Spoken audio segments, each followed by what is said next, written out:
Hello everyone, welcome back to my YouTube channel. तो अभी हम लोग जो क्वेश्चन करने वाले हैं दैट इज़ भाषा अधिगम तथा भाषा के द्वारा सीखना, मतलब भाषा अधिगम के द्वारा सीखना, भाषा अधिगम और भाषा के द्वारा सीखना। ठीक है, ये क्वेश्चन 1921 में पूछा गया है। क्वेश्चन ये है, मैं आपको बता रही हूँ कि भाषा सीखना तथा भाषा के माध्यम से सीखना से क्या आशय है। ठीक है, इसका इंग्लिश ये है कि what do you understand by learning language and learning through language.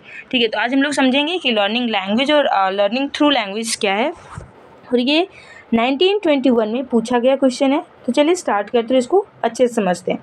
तो पहले मैंने हर एक वीडियो में अपना बता रखा है कि जब भी ऐसा क्वेश्चन पूछा जाए तो जो मेन टॉपिक है, देखिए भाषा अधिगम तथा भाषा के द्वारा सीखना, लेकिन मेन टॉपिक क्या है, ये तो इस टॉपिक का क्या है, सब टॉपिक है, लेकिन मेन टॉपिक हमारा क्या है, हमारा मेन टॉपिक है भाषा की। भाषा क्या है, तो हम पहले भाषा को क्या करेंगे, थोड़ा सा डिफाइन करेंगे ताकि आपके आंसर राइटिंग को थोड़ा सा ये अट्रैक्टिव बनाता है। तो हम यहाँ पे थोड़ा सा भाषा डिफाइन किए हुए हैं, और ये हम यहाँ पे टाइम वेस्ट नहीं करेंगे क्योंकि हम लोग भाषा का बहुत सारा लेक्चर सुन चुके हैं, आपको मिल चुका है।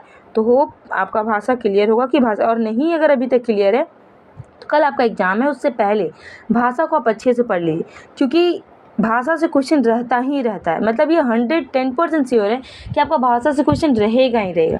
तो भाषा का डेफिनेशन, प्रकृति, नेचर, इम्पॉर्टेंस, ये सब जानना बहुत ज़रूरी है। ठीक है, और ये सब अगर अभी तक आप नहीं किए हैं तो वीडियो लेक्चर अपलोड कर दिया गया, आप जाके लेक्चर ये कर सकते हैं। समझे, तो भाषा आपको यहाँ पे थोड़ा सा डिफाइन करना। अब हम लोग यहाँ पे थोड़ा सा डिफाइन किए, अब हम लोग समझते हैं भाषा अधिगम। ठीक है, कि भाषा अधिगम क्या है, चलिए समझते हैं। तो अधिगम को थोड़ा सा हम लोग यहाँ पे जानेंगे कि अधिगम क्या है, क्योंकि भाषा अधिगम ये कर रहे हैं तो अधिगम को जानना जरूरी है। तो अधिगम जर्मन शब्द के लर्नन से लिया गया, जिसका अर्थ होता है सीखना। अधिगम का क्या मतलब होता है, सीखना होता है, अर्थात अधिगम लर्निंग शब्द का हिंदी रूपांतरण है। अधिगम जीवन प्रयत्न चलने वाली प्रक्रिया, अर्थात बच्चे के जन्म से लेकर मृत्यु तक अधिगम की प्रक्रिया चलती रहती है।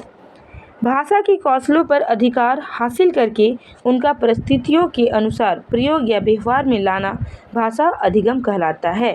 तो भाषा अधिगम क्या है कि भाषा के कौशलों पर अधिकार हासिल करके, अधिकार हासिल करने का मतलब है भाषा के कौशलों पर जो LSRW है उसको अच्छे से सीख जाना, और उनका परिस्थितियों के अनुसार प्रयोग, मतलब सिचुएशन के अकॉर्डिंग कि कब कहाँ पे क्या यूज करना है।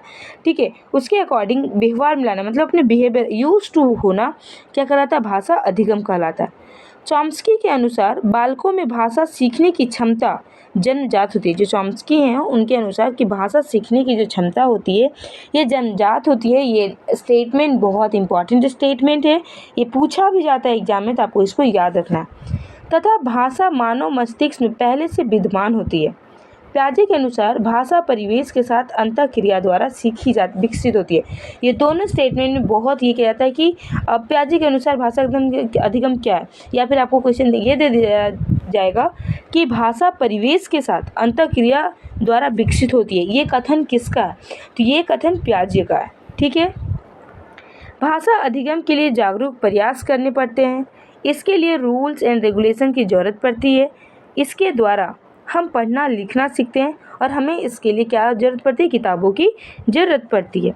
अब हम समझेंगे भाषा अधिगम की प्रक्रिया। तो भाषा अधिगम की जो प्रक्रिया है, जिसे जो 4 आपका भाषाई कौशल है, learning, listening, speaking, reading and writing, तो आपको ये प्रोसेस है, जिससे प्रिंसिपल यहाँ पे लिखा हो कि जो प्रोसेस है उनके अनुसार चलना होगा। लिखने से, सीखने से पहले बच्चे को पढ़ना, उससे पहले बोलना, उससे पहले सुनना सीखना होगा। अब एक बात बताओ, एक बच्चा जन्म लिया, ऐसा तो नहीं कि वो लिखना स्टार्ट कर देगा, ठीक है, ये पढ़ना स्टार्ट कर, नहीं, बच्चा पहले सुनेगा, फिर बोलेगा, फिर क्या करेगा, पढ़ेगा, एंड देन बच्चा सबसे लास्ट में क्या करता है, सीखता है, बोलने के लिए, लिखने के लिए सीखता है। ठीक है, वही चीज़ यहाँ पे दिया हुआ है। वोकैबुलरी कंट्रोल, शब्दों को परिस्थितियों के अनुसार समझना और उसका उपयोग करना कि कौन से सिचुएशन में कौन सा वोकैब यूज़ करना है, कौन सा सेंटेंस यूज़ करना। लैंग्वेज प्रैक्टिस एंड नेक्स्ट है बच्चों को जागरूक तथा मोटिवेट करना। रेगुलरिटी जरूरी है, मतलब देखिए यहाँ पे अपने लैंग्वेज में नोट्स रेडी किया गया है, तो आपको भी, आप भी ऐसा ही लिखिए, मार्क्स बहुत अच्छा मिलता है। ठीक है, क्योंकि मैंने इसी नोट से मैंने अपने कॉलेज में टॉप किया था, तो होप, मैं उम्मीद कर सकती हूँ कि आपका भी बहुत अच्छा मार्क्स आएगा और आप बहुत अच्छा ये करोगे, स्कोर करोगे।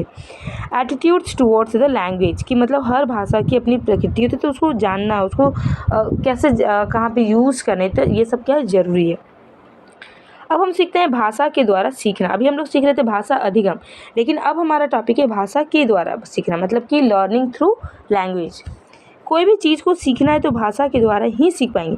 ये हम लोग प्रीवियस लेक्चर में भी कर चुके हैं कि विदाउट भाषा किसी भी चीज़ को जानना समझना है बहुत ये प्रॉब्लमेटिक हो सकता है, बहुत क्रिटिकल हो सकता है, और ऐसा मैं बताऊँ हो ही नहीं सकता, ये पॉसिबल ही नहीं है। विदाउट लैंग्वेज हम कैसे किसी चीज़ को ग्रैब कर सकते हैं। अगर मुझे हिंदी स्पिरिचुअलिटीज़ को सीखना है तो संस्कृत की भाषा के द्वारा जाना होगा, ठीक है। मुस्लिम संस्कृति को जानना है तो अरबी के माध्यम से जाना होगा। यूरोप के कल्चर को जानना होगा तो ग्रीक और लैटिन के थ्रू जानना होगा। गौतम एंड बुद्धा के स्पिरिचुअलिज्म को जानना है तो पाली के माध्यम से जाना होगा। तो ये सब था। स्पिरिचुअलिज्म को जानना है तो संस्कृत की गति, टेक्नोलॉजी को जानना है तो इंग्लिश, पोइट्री को जानना है तो उर्दू। तो ये सब क्या है, भाषा के थ्रू जानना होगा, जाना होगा, तभी हम लोग क्या कर पाएंगे, सीख पाएंगे। कहने का आशय यह है कि किसी भी चीज़ को सीखने के लिए हमें भाषा के माध्यम से गुजरना होगा। तो ये हमारा शॉर्ट नोट्स था 4 मार्क्स के लिए। तो होप आपको ये समझ में आएगा। नेक्स्ट लेक्चर में हम लोग नेक्स्ट टॉपिक के साथ आएंगे और समझेंगे। Till then keep learning, keep shining. Thank you.